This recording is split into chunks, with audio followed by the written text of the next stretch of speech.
Sha'Carri. She was on the freaking Today Show today.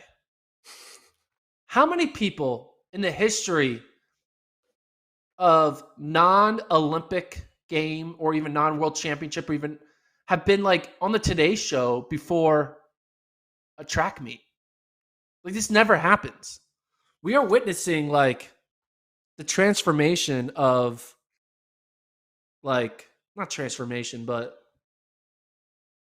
the cultural. I'm really bad at coming up with big names. I really want to have a really good descriptive with big verbs and adverbs and adjectives. And I can't come up with it because I was not good in the English language class. I was a math guy. But basically, I'm saying she's like transcended the popularity of the sport because of her personality, the way she acts on and off the track, the controversy, right, with the marijuana ban and all that stuff. This is awesome, is what I'm trying to say. Like, no, the Prefontaine Classic is going to be watched five times more people because of Sha'Carri running the 100 meters. Just her presence there. It's just like she has that power. We talked about like that this whole situation that she's in is actually grown her brand more than if she would have went on and won Olympic gold. That's what's wild about it. We keep on thinking, a lot of us track nerds and like track junkies always want to say results matter most, performances matter. Like the people who should be paid are the people who are ranked 1 and then 2 and then 3 and all that. And it's like, well, that's not how it works. Like people are going to pay for youth. People are going to pay for people who are more popular than others. It's not just because you're faster than Sha'Carri doesn't mean you are going to be promoted equally. There's just outside factors. It's the same reason why ESPN talks about LeBron James instead of talking about Devontae Graham, right? That's just how it works. That's my NBA analysis. Anyway, Sha'Carri was trending on Twitter like 2 days ago, and I was like, "What did she do?" But apparently, she put out a TikTok or a reel or Instagram. Do we have that video? I took I took some time off to rest, and now it's game time, bitches. You have no idea. She is not holding back. She is not afraid of what the Jamaicans did in Tokyo. You would think there might be a little bit of like, oh man, 1061. I know I'm good, but I'm not sure if I'm ready to be running 1061 right now. But she's like, no, I'm ready to challenge a 1060, someone coming off a 1061. And I'm not only ready to challenge it, I'm ready to like predict it and set myself up for if I don't do it, I know I'm gonna get a lot of pushback and backlash. But that she has uber confidence. I mean, she tweeted, I wish the people that talk mess about me was cute at least. Like she is not holding back. She is laying in it. And this is the one moment where I wish we had time travel. Because I wish I could see how the world would react with her winning. And I also want to see how the world would react with her losing. And I just want to like enjoy both of those scenarios. Because the scenario of her winning would be wild, right? Because then she's going to go off and like people are never going to, it's going to be great. It's just going to be Conor McGregor-esque, like boom, boom, pump in my chest. And then if she loses, it's also going to be great because the amount of like dunking on and like the Jamaicans going wild would be also fun to watch. So I wish I could see her lose and win to see everyone just flip out on both sides of the aisle. That's what I want. I just want chaos. So we've talked about how this race is going to be special. And I think you touched on a lot of the reasons why. Part because we get to see the full field of the fastest women in the world. We didn't get that in Tokyo. Nobody can argue that. You can say Elaine Thompson-Herah would have won anyway. And I would agree with you because you're in 1061. But you can't say that all the fastest women in the world were there because Sha'Carri Richardson wasn't there.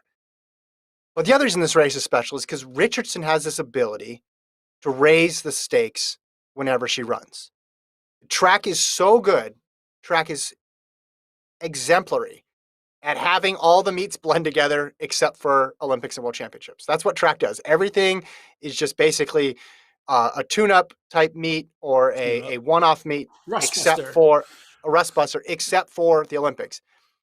But Richardson, in the couple years she's been competing, she brings this level of intensity that makes it feel like there's something on the line, even when they're not racing for spots on a team or for medals, like what we're going to see tomorrow at the pre-classic. And that's why we're so interested in this race. I mean, she's fast, obviously, and that's a prerequisite. You have to be fast to get discussed on this show or on the Today Show or be trending on Twitter. But it's also because of her personality and her approach to the competition.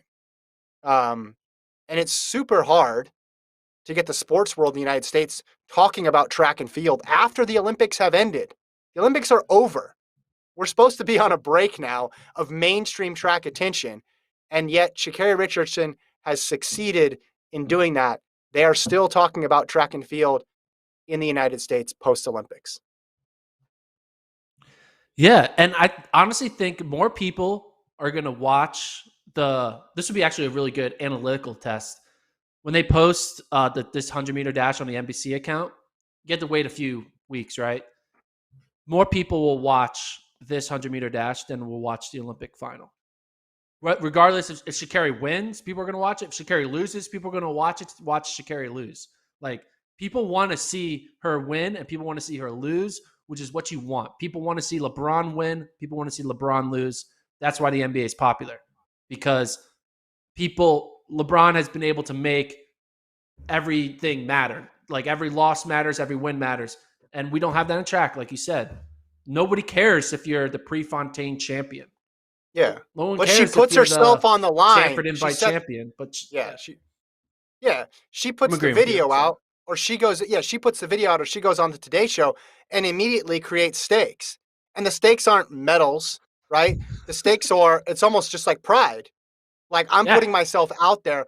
I'm laying myself bare to be either praised or critiqued based on my performance. And that is so rare in track and field, save for one time a year. Shout out to Serenity in the chat. She says this race feels too good to be true. But then she also says, like, something has to happen, a false start, someone pulls something. No, Serenity, do not jinx it. Do not jinx this race. Although I do kind of have that sneaking track fan suspicion that it is too good to be true.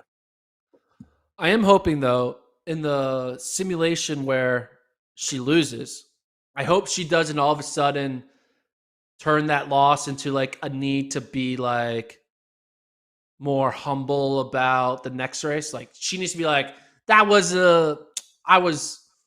rusty. I'm gonna win. I'm gonna beat you in Lausanne. Like, I want her to keep that fire whether or not you want to lose, because you're not gonna win every race. Like, no one goes under. Yeah, no, but like, she might be tempted if she lost and gets a lot of, backlash. She might be a little tempted to kind of lay low going into the next race. And I'm here to tell her, don't give into that temptation. Don't lay low. Lay high. Yeah. Sorry, the pun on words. Don't stay high. Just lay high, and go into the next few races with that same energy, because it makes people want to watch. It makes me want to watch. People. I'm excited, and I know secretly Elaine, Shelly-Ann, and Sharika, they like it. I think they're like, this is awesome. I think they're in the back of their minds like, this is cool. Like, people care about what we're doing. Like, we're like, I think everyone. This makes everyone it's just better for everyone. That's all I'm trying to say. Better for everyone. Well, this is my last point, and then we can move on and talk about marathons. People are always trying to come up with ways to make track more popular, right? You've come up with all these systems, and you've probably spent hours of your life, days of your life, probably, if you add up all the hours, thinking about it. And there's this new proposal and that new proposal. And I think we underestimate how important it is just to have the fastest people being their true selves, competing against the other fastest people frequently. There was every reason for this race not to happen.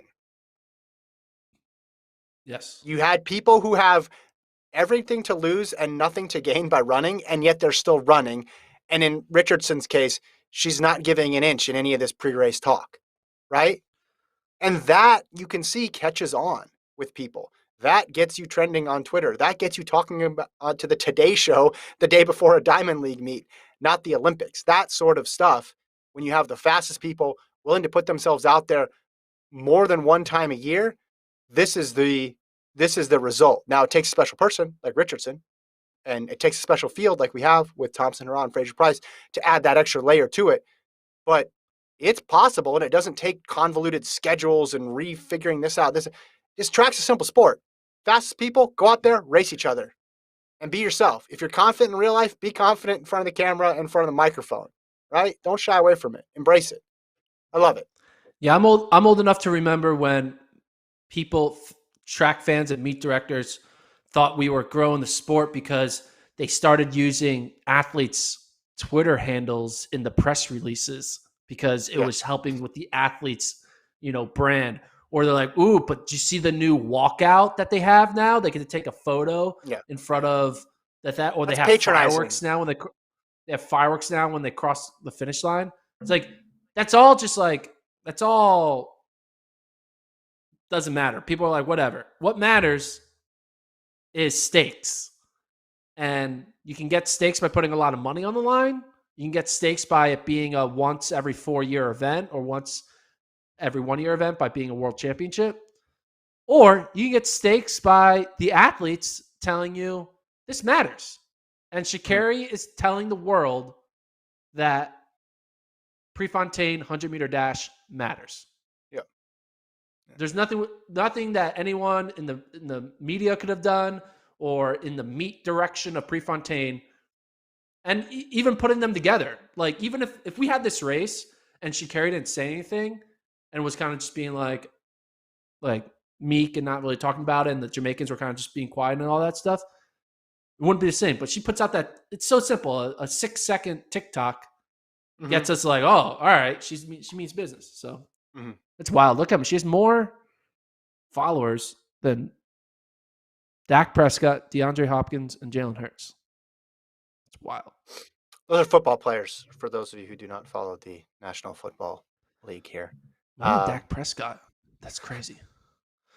Dak Prescott is the quarterback of the Dallas Cowboys. The biggest, the largest sports, the biggest sports franchise in the world, right? Are they number one? Yeah.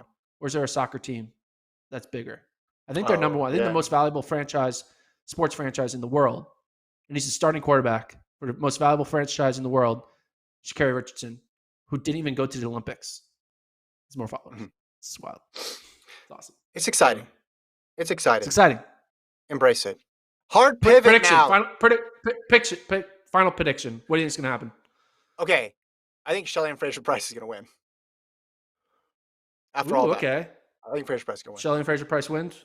I'm with the 13% here on our poll. I'm with you guys. Fraser-Price for the win.